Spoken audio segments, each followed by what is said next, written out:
Okay, Dr. Myhill, welcome to the podcast and thank you for sparing some time to coming and chat with me. My pleasure.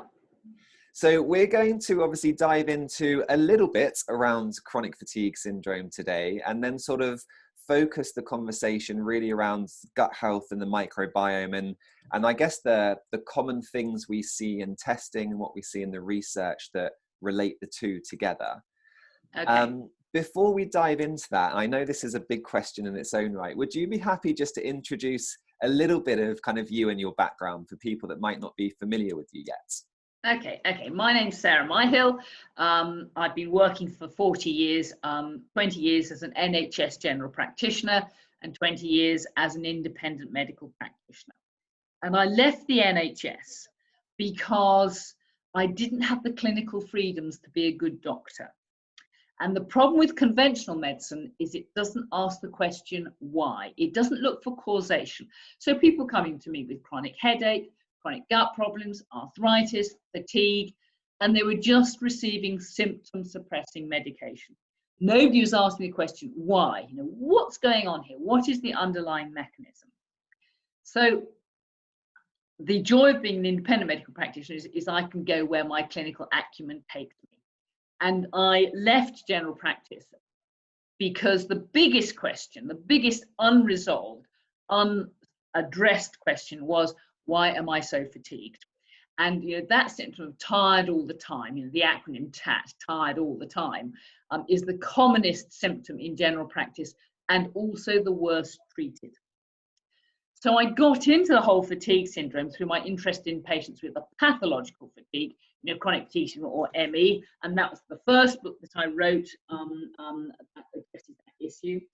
More recently, I've just produced another book out any day now, which is called The Energy Equation, which is for the normal person, the man on the street who knows they're not functioning at their full potential, but there's nothing very seriously wrong. They go to their GP and the GP palms them off with, yeah, I feel tired too, or you're working too hard, or you're not getting enough sleep, or something like that. But that person knows they're not at 100% of their potential. So the energy equation addresses that side of things. And, the symptom of fatigue is a very important symptom. We treat it as, this is a damned nuisance, I hate feeling tired, I want to be able to do more. And we usually use addiction to mask it. So the point at which people are having to, get through loads of coffee to survive the day, need alcohol in the evenings to chill out, need cigarettes. If they're controlling their symptoms with addiction, that's usually the first sign that energy delivery mechanisms are failing. Now, just to give you an idea of how important this symptom of fatigue is, we all have an energy bucket. Let's call it that big, whatever size it is. If you spend more energy than is in that bucket, you will die because you haven't got the energy for the brain to work, for the heart to work, for the liver to work, and the organs will just go into acute failure. They haven't got the energy to function. So the body and the brain cannot allow that desperate situation to arise. So to stop you spending that bucket of energy, it has to give you symptoms. And those symptoms are all aimed at stopping you spending energy. So what are the physical symptoms of that? Well, fatigue. You feel tired. If I didn't feel tired at the end of the day, I'd work all day, all night, all day, all night, and I'd be dead in 2 weeks because nobody has survived 2 weeks without sleep. I don't think I can survive 2 nights without sleep. I can survive one night, but certainly not 2 nights. We get mental symptoms that stop spending energy.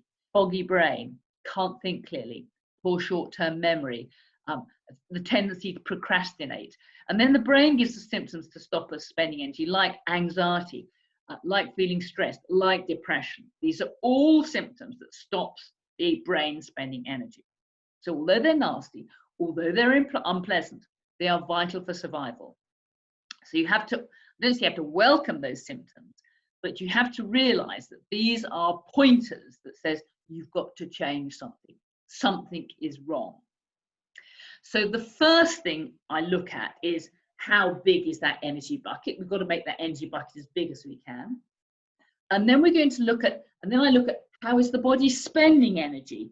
Are we wasting energy? Are we wasting energy because of inefficient metabolism? Are we wasting energy because we've got an an emotional hole in the energy bucket?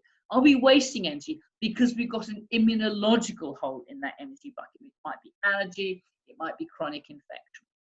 So that's the kind of the overall roadmap. And obviously, when an individual patient comes to see me with symptoms, we can often hone in on a particular problem. But the bottom line is most people end up doing the whole package or working through the whole package in a logical way. And the first thing I like to do is look at that energy bucket. I want to make that energy bucket as large as I possibly can. And diet and gut function plays a major role in that. So we will come on to that. But the overall strategy, I like to use the car analogy. I use the car analogy because guess what? I get it. And guess what? My patients get it. And you know, if I can't communicate efficiently, then I have failed as a doctor. So there are 4 important players to get that energy bucket as large as you possibly can. The first thing is you've got to have the right fuel in the tank.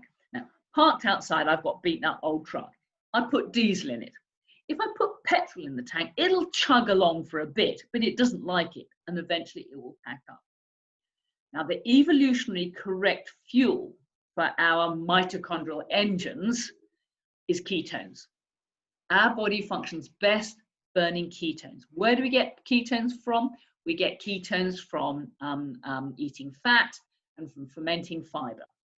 So the absolute starting point for improving energy delivery mechanisms is a ketogenic diet. We have to fuel our body with the correct fuels. Now, I could talk all day about that, and we shall. And the other aspect to it is it has to be paleo. Why? Because the common allergens, and allergy is very, very common, are the gluten grains and the dairy products.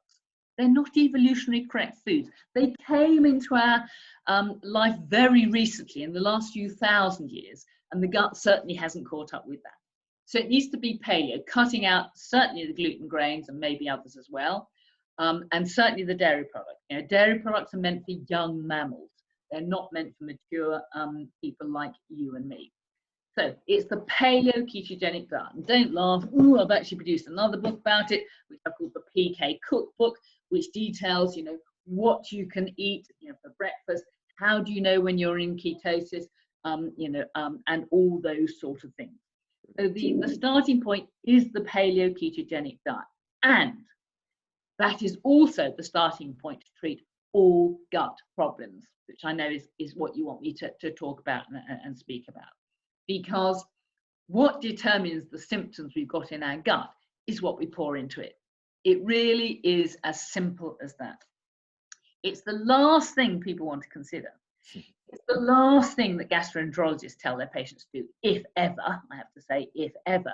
But it's the single most important thing, because the way you can clear up gut symptoms faster than anything else, the single most important and quickest intervention is to fast.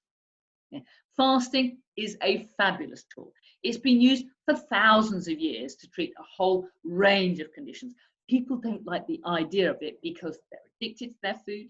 They can't bear the thought of feeling hungry. You know, they think it might be detrimental to their health in some way. It's received with huge social opprobrium, but fasting is a fabulous tool. You know, and nobody can complain about it being expensive.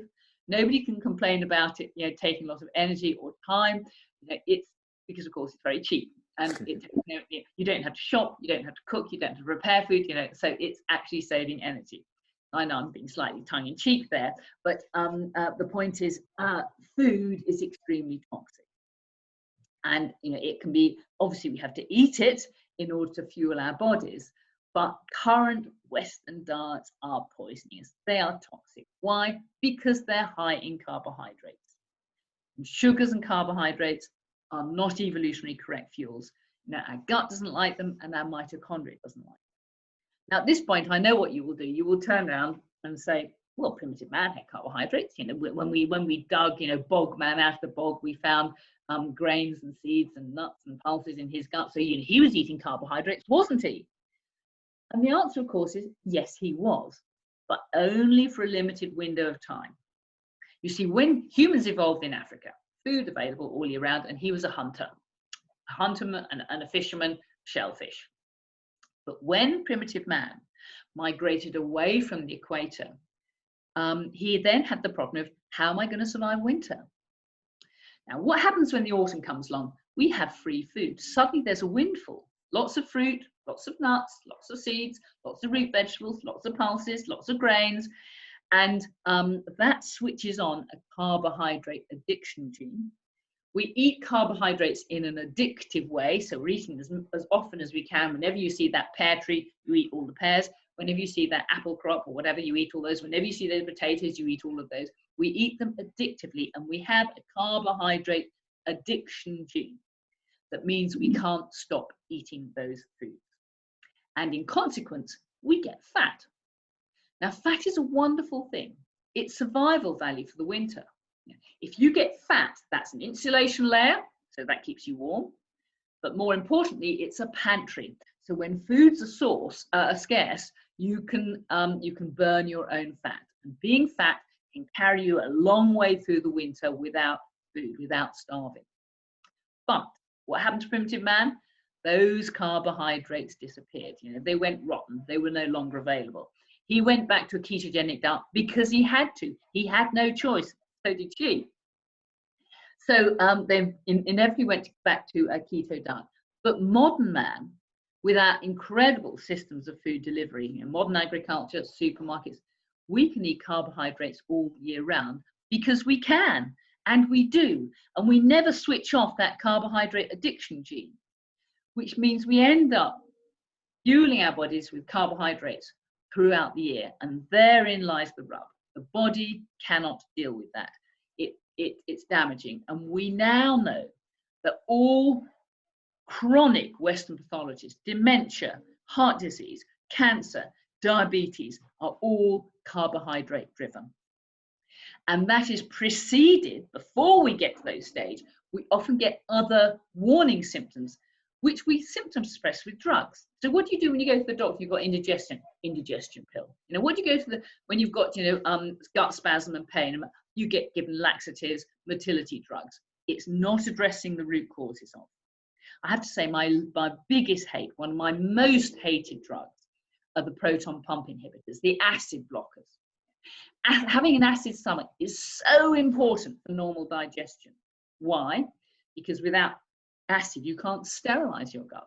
You can't kill the microbes that come into your gut. And if you've got microbes in the upper gut, you have got a fermenting gut. And that fermenting gut is very, very bad news. Because if you've got a fermenting gut, you are fermenting carbohydrates to toxins like alcohol. It's called the auto-brewery syndrome. If somebody said to me, and you've got to have a glass of wine for breakfast every morning, guess what? I'd be foggy-brained, I'd be fatigued, I'd be immunosuppressed. I just wouldn't be able to function. But it's not just alcohol that is produced. Other nasty things like D-lactate, hydrogen sulfide, ammoniacal compounds, these are all poisonous. So we start producing all these toxins, and where do they go? They go, the first port of call is the liver. The blood that drains the gut doesn't go into the systemic bloodstream, it goes to the liver, and the liver has to sort it out. And that requires a huge amount of energy and a huge amount of raw materials. So simply by eating a non-fermentable diet, i.e. a paleo ketogenic diet, you stop your upper gut fermenting. And that reduces the load on the liver. So you don't need so much energy for the liver. So you've got more energy for you to have a life with. And just that very simple intervention automatically gives you more energy and is the starting point to treat all gut conditions, including upper gut problems, indigestion, bloating, feeling full, which are all typical upper gut. Reflux. I think reflux is the cardinal symptom of the upper fermenting gut. Often presents with cough, especially cough at night when people lie down. So do not symptom suppress. Always ask the question why. Another problem with the upper fermenting gut, and I think, in fact, I now know that this is a major overlooked cause of pathology. You see, when I was at medical school, and I'm sure it's the same with you, Alex, we were taught that yes, the gut is full of bacteria, and of course the lower gut is full of bacteria. The lower gut, the colon, is full of friendly bacteria. They are there in kilogram amounts. But we are taught the gut is full of bacteria and there they stay. We know that's not right.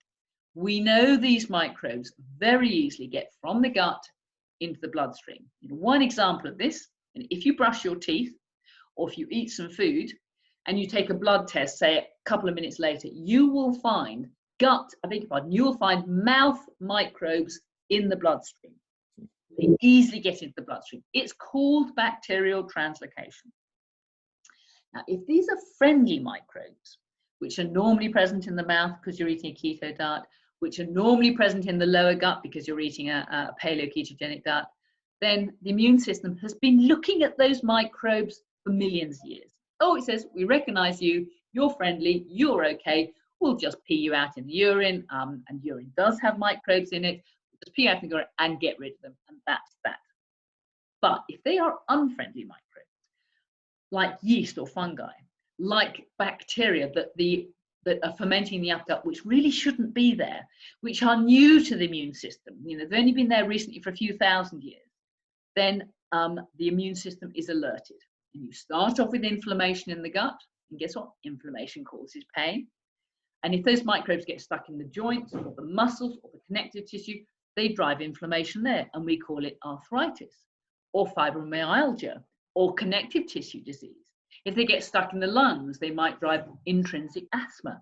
If they get stuck in the skin, we call that urticaria or chronic venous ulcers. If they get stuck in the brain, and this is fascinating work that's been done by a researcher called Nishihara. If they get stuck in the brain, then you can get what I call fermenting brain.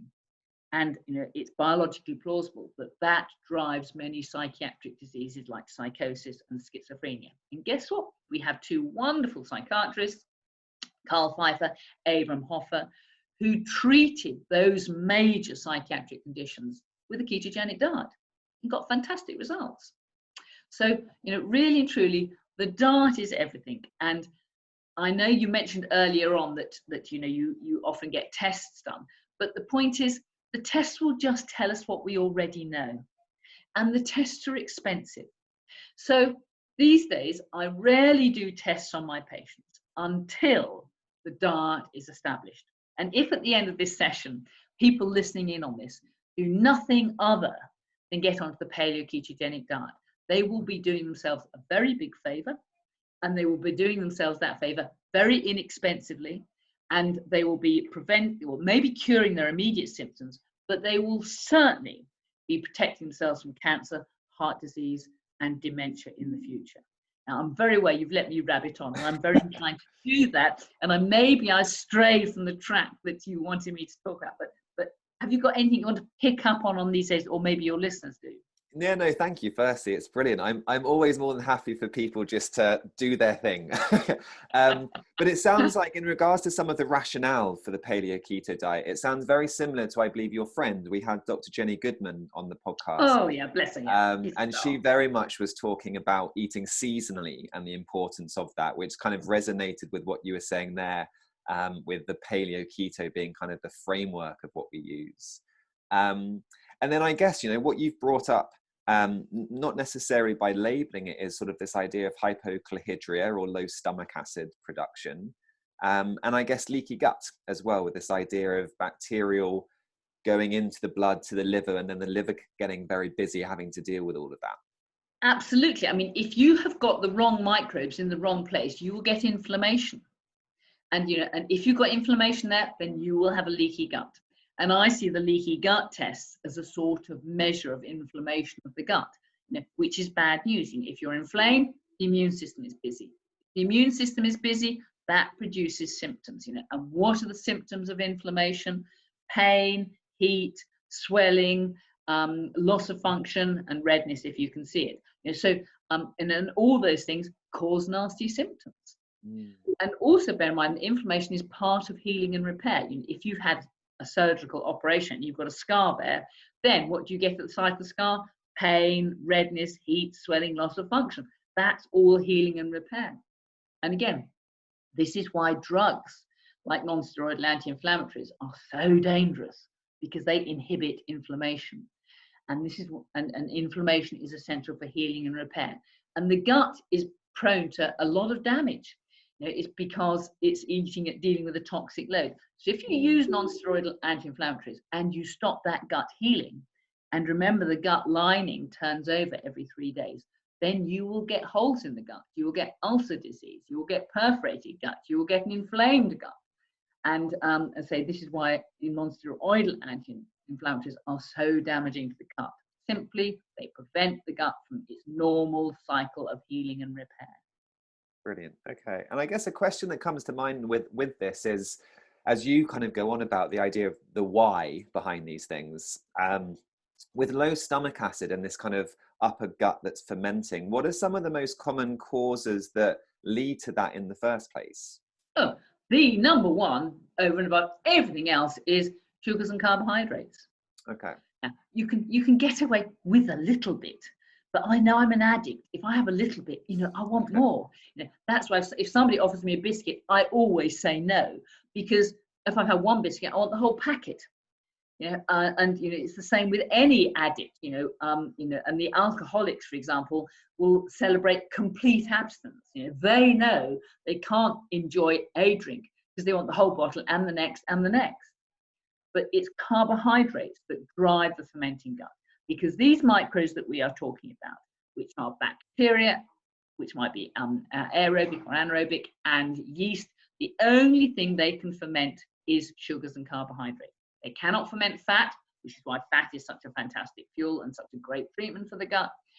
But yes, they can ferment fiber, but only in the lower gut, and you need the friendly microbes in the lower gut which ferment fiber. That's why we need a high fat and a high fiber diet. So the acid stomach or the malfunctioning upper gut is nearly always caused by sugars and carbohydrates. And that's why I say the ketogenic diet is absolutely the starting point. Again, another problem with people is we now have a tradition of eating all the time and snacking all the time. I mean, when I was a child, if we snacked between meals, we got into terrible trouble. It just was not permitted. But now it's become the social norm. So that poor stomach is never free from food. It's constantly having to digest a bit of crisps or some sugar from a sweet or a sandwich or a sweet drink or whatever. And it never gets a chance to heal and repair and really rest and clean itself out. So another part of keto diet, on the PK diet, is to try and eat your foods within a 10-hour window of time. So you've got a good 14 hours, in every 24 for the gut to be empty and to really heal and repair and restore any damage that may have occurred. Intermittent fasting, again, is incredibly helpful. And if you ask the question, well, why should I intermittently fast? Look to evolution, look to nature. Did primitive man have 3 meals a day every day of his life? No, of course he didn't. He feasted and he fasted. And the fascinating thing about fasting is that you actually improve your energy. You feel better for it. The brain is clearer. You can run faster. You can function better. And again, that makes perfect evolutionary sense, because when primitive man no longer had any food, he then had to become a more effective hunter to be able to survive. And to be a more effective hunter, you had to have the energy to do it, and you had to have the brain power to do it. You had to work out your strategy. How can I, combine with the rest of the tribe to efficiently catch that bison or that gnu or that whatever. So it's very counterintuitive, I know, but once you are keto adapted and you are running on fats and fiber, fasting is very easy because you never get hungry and you feel better when you are fasting. Now, obviously, this isn't for people with eating disorders. We've got to train them, and most people with eating disorders are actually addicts. We've got to sort out their addictions first, get them onto a paleo ketogenic diet, and then, yes, they can fast. So this is where therapists like yourself are incredibly helpful, because you make sure people don't do things that are dangerous or things that are stupid. But the roadmap, the path to recovery is always the same. You've got to start off with what you pour into down your GI tract. Mm-hmm. Brilliant. Okay, that's really helpful. Thank you. And I guess going back to your car analogy, I was listening to you on the Ben Greenfield podcast that you're on in 2018, and And you obviously did the whole analogy there of bringing in the mitochondria as the engine and the adrenal and the thyroids. So I'm guessing if there's nothing else significant that you would like to mention from a gut perspective, with time on our side at the moment, would it be okay to maybe look at the rest of the car? Of course. So to go back to the energy equation, for our car to run optimally, there are 4 important players. You've got to have the right fuel in the tank, and that's all about diet and gut function. You then have to have the mitochondrial engine. And for the engine of your car to run, guess what? You've got to have the right fuel in the tank. And it's also got to have, there are some essential nutrients that allow that engine to run well, and it has to be free from toxic stress.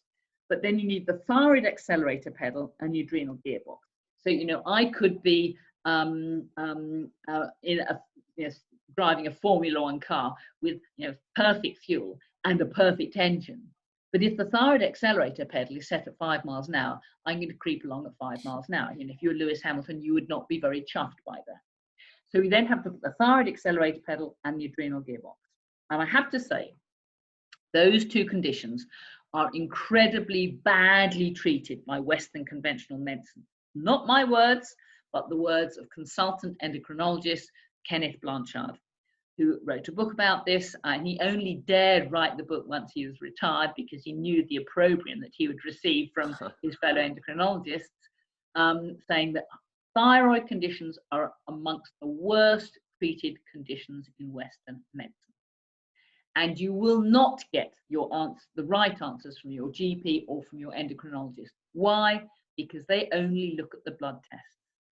And if you only diagnose hypothyroidism through looking at the blood tests, you will miss many, many diagnoses, and you will relegate people to a life of misery because their thyroid gland is only working at 5 miles an hour. And going slow is not fun.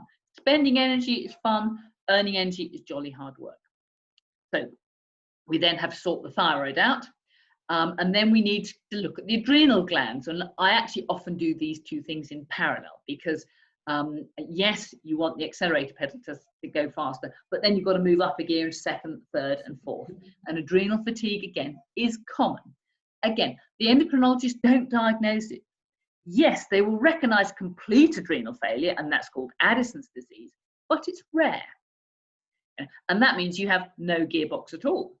But they don't recognize when people don't have an overdrive, they don't have a 4th gear, they don't have a 3rd gear, they don't have a 2nd gear. That just gets dismissed as airy-fairy stuff. But there's no question it exists. Why? And do we have a good scientific basis for this? Yes, of course we do. And this dates back from the 1940s and the 1950s. Wonderful work by Hans Selye, who wrote a book called The Stress of Life, that describes how important the adrenal glands are in this process. So those are the 4 big players that have to balance up. And then on top of that, we have servicing, healing and repair. Now, my ancient truck, it's an ancient truck, but once every 6 months, down to the local garage, changes the oil and sorts the spark plugs out, whatever, and it goes better. But our bodies need servicing every single day, and they need sleep. And it's during sleep that we heal and repair. And again, I could spend a whole podcast just talking about another of my favorite subjects, which is sleep. And all the things that I've talked about will impact on sleep.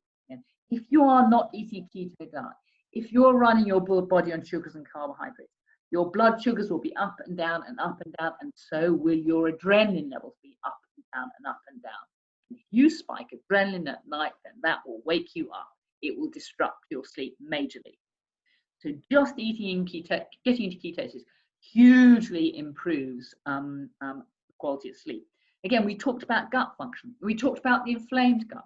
And if you've got an inflamed gut, you've got an inflamed brain. And guess what? The inflamed brain doesn't sleep either. So that's all central to that. And again, you need energy for sleep. We've all seen the overtired child that can't sleep because he's too tired to sleep. It's the same with us. So you don't go to bed when you're fatally exhausted. Be disciplined about sleep. In fact, I ask my patients to be as disciplined about their sleep as they are with their diet. You need the hours of sleep. And guess what happens in the winter? We hibernate. And you need more sleep in the winter and less sleep in the summer. We have to respect that, the seasons. We don't just do our standard. I always go to bed at 10 and I wake up at 6. It's just not like that. Sometimes in the winter I might go off to sleep at 8:30, and in the summer with the light evenings it might be more like 10:30. So our sleep changes with the seasons, and again that reflects how light actually controls the sleep we get. And again, it makes perfect evolutionary sense. In the summer we need to be busy out there, hunting, storing food, growing things, getting the garden ready, spending lots of energy. And in the winter we need to be in hibernation. When it's dark and cold out there, you can't hunt safely, you can't farm safely. You have to be tucked up in your cave, with your tribe, keeping warm, minimizing energy expenditure.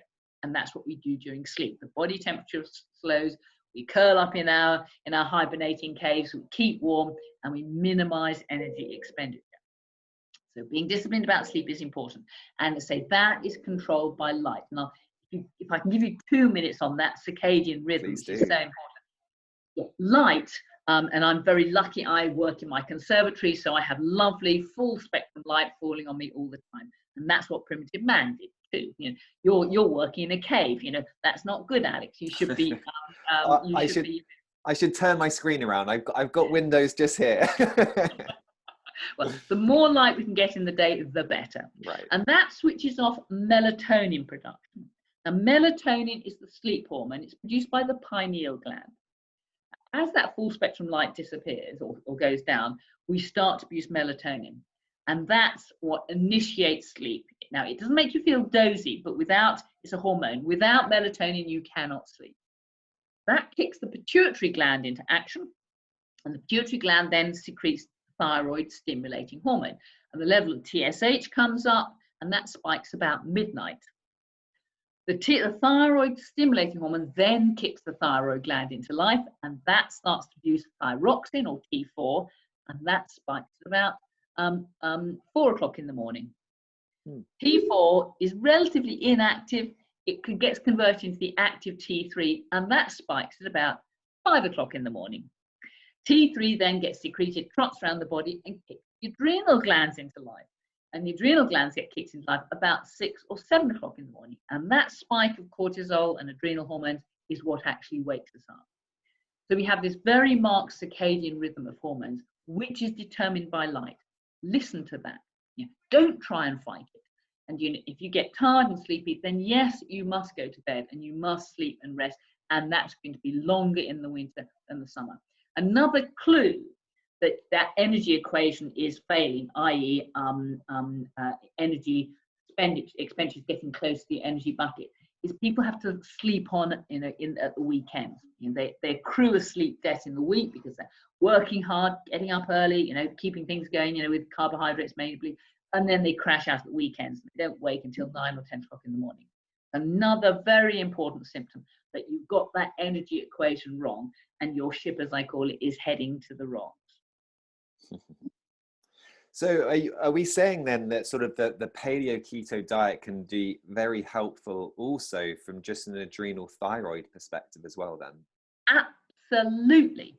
It's one of those wonderful, as I call it, multitasking tools. I mean, as doctors, we are trained one symptom, one drug, and off you go. And it's just not like that. It's far more complicated, and of course, much more interesting as a result. And one of the things I'm trying to do is accrue wonderful multitasking tools that do so much. I mean, my most recent book is Ecological Medicine, which is the whole picture.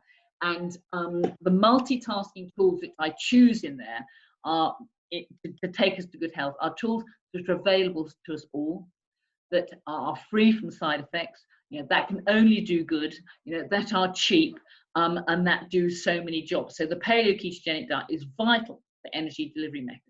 It's vital for normal rude gut health. It's vital for good quality sleep, and so on and so forth, and much other too. It reduces our toxic load because we're no longer fermenting. It reduces the work that the liver has to do because the liver no longer has to deal with all that toxic stress.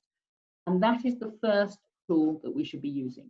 And my view is it's non-negotiable. And these days, I'm old and I'm tough, and I'm irritable, and I just say to my patients, you just got to do it. You know, don't come back to me, you know, saying, I've taken all these supplements, I've done this, but I haven't done the diet. You're wasting your time and you're wasting your money. You know, that, you know, getting well is like building a house. And the foundation stones of that house are the paleo ketogenic diet. And if you don't do that diet, then everything else is a waste of time. Just a little example of that. If you are eating sugars and carbohydrates, you know, with age, you will have a fermenting gut. It's absolutely inevitable that it will be fermenting. Now, what's fermenting there? Well, it's fermenting by fungi, yeast, and it's fermenting by bacteria. Now, from an evolutionary perspective, mitochondria, which are the engines of the car, they are bacteria, or rather they were bacteria. And what that means is what mitochondria love, supplements like CoQ10, acetyl L-carnitine, you know, magnesium, D-ribose, and so on, bacteria love too. So if you start taking nutritional supplements for your mitochondria, then all you're doing is feeding those microbes in the upper fermenting gut. You're giving them survival value. You're malabsorbing them. Now, of course, you get a little bit on board, but it's just a waste of money. It's just you're wasting those precious resources feeding bacteria that shouldn't be there. So you've got to go PK. Then you can absorb the supplements that you need. And then you can correct your mitochondrial engine. And then you can tweak the thyroid and the adrenal glands using glandulars or whatever to find control, to control those mitochondria. Because the actions of thyroid hormones and adrenal hormones are on mitochondria. That's how they work. That's how they make your engine go faster. In fact, one of the fascinating things about thyroid hormones is they work in two ways. Yes, they make your mitochondrial engine go faster, but they also increase the size of the engine. So instead of going around in a deux chevaux at 5 miles an hour, you're going around in a Rolls Royce at 50 miles an hour. And guess what I want to be around? I want to ride a Rolls Royce at 50 miles an hour. So, you know, the thyroid hormones are doubly important for that reason. And I think I'm right in saying that's sort of a bi-directional relationship, is it? So mitochondrial health also influences thyroid health. Well, you can't make thyroid hormones without energy. Right. You know, you can't make adrenal hormones without energy. The heart can't beat without energy. So yes, of course, you know, I know I presented this in a very simplistic way, but helpful. all these things are interconnected. I mean, for example, another major hole in our energy bucket, which might be chronic infection or allergy or inflammation, thyroid and adrenal glands have profound effects on inflammation. You know, there's an intimate relationship between the two. So I'm separating all these things for logical thought, but of course in actual reality, in actual practice, you know, they're indivisibly intertwined, and mitochondria have a direct effect on inflammation, for example. Okay. But the underlying principles of all this stuff is I'm trying to reduce the biochemical and the immunological friction in the system. So the trouble with drugs is they work by blocking, beta blockers, you know, anti-cholesterols, you know, proton pump inhibitors, you know, they all work by blocking biochemistry in the system. The non-steroidal anti-inflammatories work by blocking inflammatory processes in the system. But that's not good because all that increases friction. Whereas with supplements, nutritional supplements like vitamins, minerals, essential fatty acids, oils, CoQ10, they work by reducing the biochemical friction. So normal enzyme processes in the body flow more easily. Everything happens more readily. You know, why do we like cycling on a tarmac road? Because there's no friction there. Do I like cycling across a ploughed field? No, there's a lot of friction there. It's damned hard work. It's the same in the body. So all these things we are doing are reducing the friction. And what's so fascinating about that is things that you wouldn't expect suddenly resolve. They get better because suddenly we have the energy and the raw materials and the systems to deal with that something, whatever it may be. So people might come to me with great shopping lists of symptoms. And I say, well, I'm not sure if this causes that or this causes that. But by putting these interventions in place, you clear those muddy clinical waters. Suddenly, cause and effect becomes much more obvious.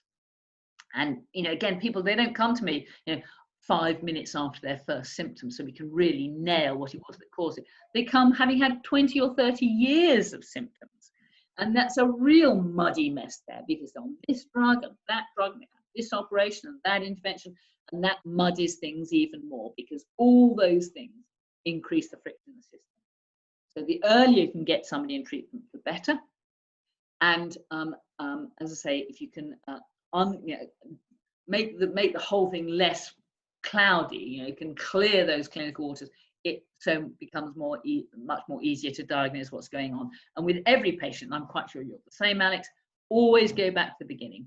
When was the last time you were fit and well and healthy and nothing the matter? And then what happened? Was it somebody put in a dental brace? Did you have a vaccination? Was it an acute viral infection? Was it some traumatic event? Because that gives such important clues about what's going on. Perfect. Excellent. Dr. Myhill, I'm mindful of time, and that might be a nice way to conclude. But just to make sure, is there anything that you haven't mentioned that you really just want to mention or reiterate? Crumbs. I could talk to you for another half hour if I said that, because I've missed a lot. But what has people, obviously I've written books which are helpful, but what I have started doing is online workshops that anybody can join. If you go to my shop, you can join a workshop. There's a maximum of 20 people, and you buy a ticket for that if you like, and I talk all day about this stuff. So I start at 9:30 and I finish at 4 o'clock with a break for lunch, and the whole thing is recorded, and people can ask me any questions at any point. And what is lovely is that often the groups that come remain together as a group, so they can help each other and interact and exchange ideas, and we can interpret tests, and I can point people in the right direction. And people do love that. And the reason I now feel empowered to be able to work like that is because the basic workup is exactly the same. The foundation stones for every building is the same. The engine for every car is the same. The underlying biochemistry is identical, and the approach is now standard. And therefore, I don't have to treat people on a 1-to-1 basis. I can treat them on a 20-to-1 basis and be just as effective. So if people want more of me, then that's another way they can get at me. And then if I can't do micromanage everyone, that's when therapists like you are so helpful. And that's why I have a website called Natural Health Worldwide, where anybody can access any therapist, and any therapist can access me in order to spread the word. Perfect. Right. Thank you so much, Dr. Myhill. I think we have to go and hit play and listen back to this. There's a lot in there. Very good, Alex. You've been a great host. You're asking all the right questions. Thank you very much. Brilliant. I will drop you an email, Dr. Myhill, when this is out, just so if you want to share it with your community, you can. But thank you for sparing the time, and hopefully we'll connect again soon. My pleasure. Thanks a lot. Bye-bye.